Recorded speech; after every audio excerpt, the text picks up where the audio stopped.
What's up, guys? It's your boy Jesse Keller, and today we are back with part 2 on 60 cassettes I will take on the road with me.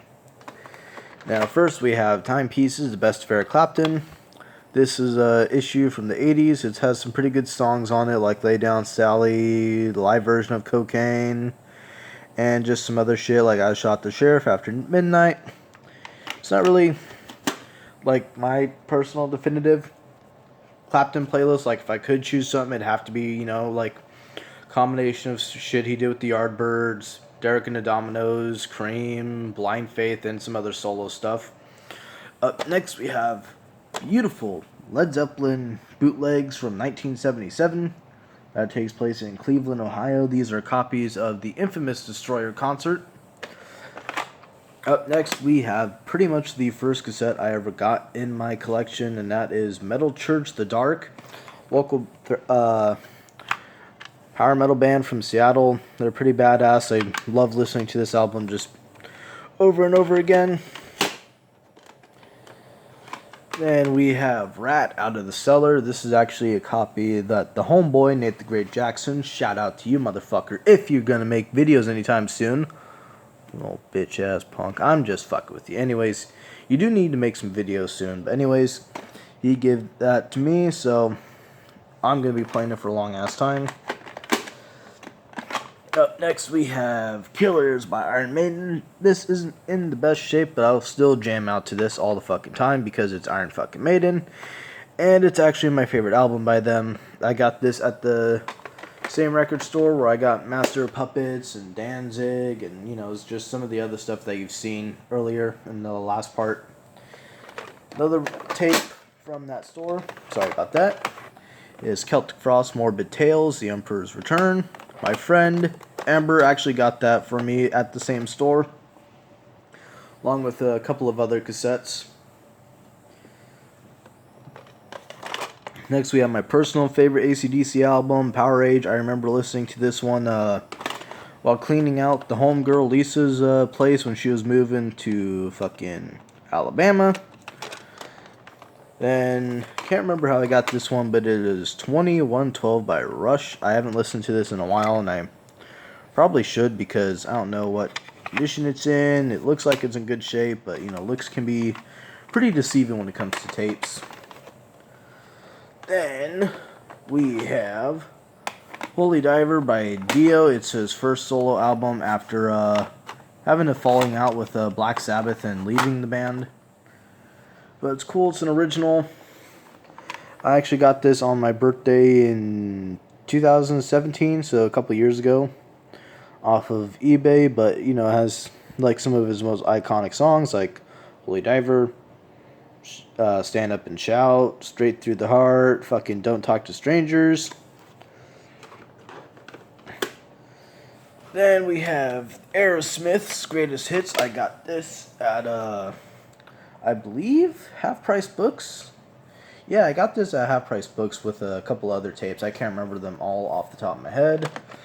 Unfortunately, they are radio edits of some of the songs. So, like, Back in the Saddle and fucking Sweet Emotion. Those are definitely the radio edits, not the full LP versions.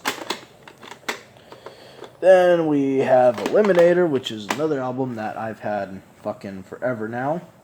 I got this at a Goodwill back when they used to sell tapes for 10 cents, and now they sell them for 20? Yeah, I want to say 20. Then I actually got this from helping my friend Todd move. It's a promotional copy of Vulgar Display of Power, which is one that you guys know that I won't shut the fuck up about owning, and it seems that apparently tape got fucked with a little bit, but oh well. Easily fixed. Ta-da. Then, one of my recent favorites, Kings of Metal by Manowar. I like every song on here, even the ballads. But then again, I never heard a Manowar song that I didn't like before, so I guess you could say that I'm a bit biased for them. I'm not getting over my Manowar phase anytime fucking soon, so if you think that's the case, then suck a dick. And of course the tape won't fit.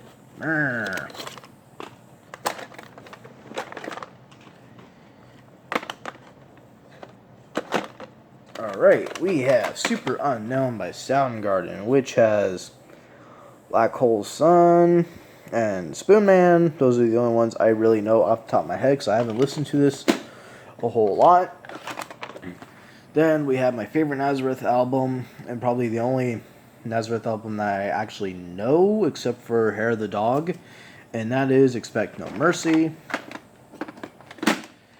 Up next, we have 10 by Pearl Jam. I don't have, unfortunately, that's one that I would like the cover to, but I just don't have. I got this long ass time ago at the Goodwill. Up next is another one I've had forever now, and I used to listen to all the fucking time when I went to Overlake, which is pretty much a prison from what I've heard from other people, but it's the best of the Doors. And a lot of the songs that are on this tape I've first heard from listening to this, like Who Do You Love, Soul Kitchen, Moonlight Drive, and fucking Take It As It Comes. Those are all ones that I've heard for the first time while listening to that tape. Then we have Moving Pictures, obviously the most iconic Rush album they made, because the entire album is just badass, from Tom Sawyer to Limelight, Red Barchetta.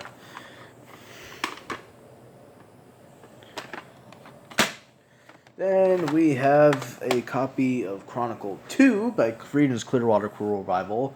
You saw part 1 and part 1, haha. But anyways, this is actually a copy from Spain. And I can't remember how I got this, but it was one where as soon as I saw it, I just had to get it, because it was just cool looking, and I am obsessed with Creedence Clearwater fucking Revival. Up next we have Restless Breed by Riot, new wave of British heavy metal act, and if the camera would fucking work, new wave of British heavy metal act from Elektra. This is an older one, as you can tell by the logo on there. In fact, that's a solid white and not a clear tape.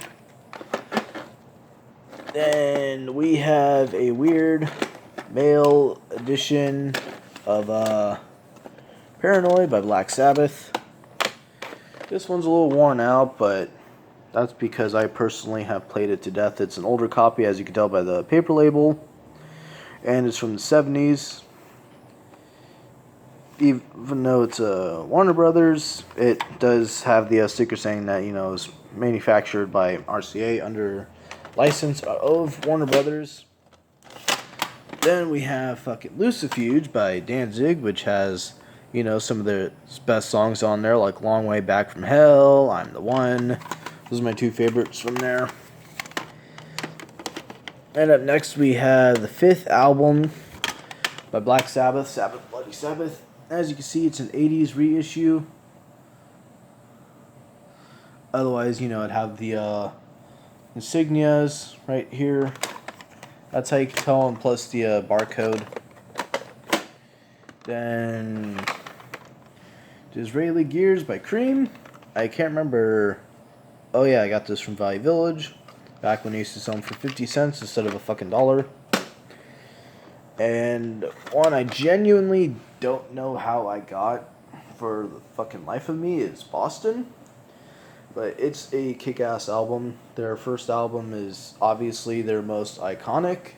And then they just didn't necessarily went downhill, but they pretty much blew the water with this, and then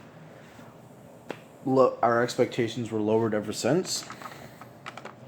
Come on, Tom Schultz, you can do better. We have Guns N' Roses' Appetite for Motherfucking Destruction, and it's beat up. Another one I've just listened to 1,000 times over. Favorite song on there is It's So Easy. We have an original 70s copy of Led Zeppelin 1 on a great cassette. And as you can see, I am somewhat starting to get worn the fuck out, and I'm somewhat wanting to get drunk because it's New Year's Eve. Well, technically, by the time I upload this, it'd be a decade later, so Happy New Year to all you fuckers. It's going to take me an entire decade to upload this shit. How do you fucking feel? But anyways, we got Dire Straits, Brothers in Arms, my favorite album by them. And Hysteria by Def Leppard. I'm too lazy to take it out of the case. But before I go, I just want to address a situation with the whole Kappa thing. So basically, Kappa is fucking us YouTubers over, especially those in the collecting community. So from now on, I'm going to try and push it as far as I can go. So I'm going to be more vulgar, more intense, and instead of calling my stuff toys or whatever, I'm just going to say adult collectible, because I need to fucking find a way to fucking jump through some loopholes here, otherwise I will have to jump to BitChute. And if you don't know what BitChute is, I personally haven't been to the site before, but I'm willing to try it if my channel does get fucked over by YouTube, because YouTube does have a tendency of fucking people over, because they're fucking cunts. Anyways, hope you guys have a happy new year. In the meantime, I'm gonna get drunk and listen to some fucking Pantera. I'm out.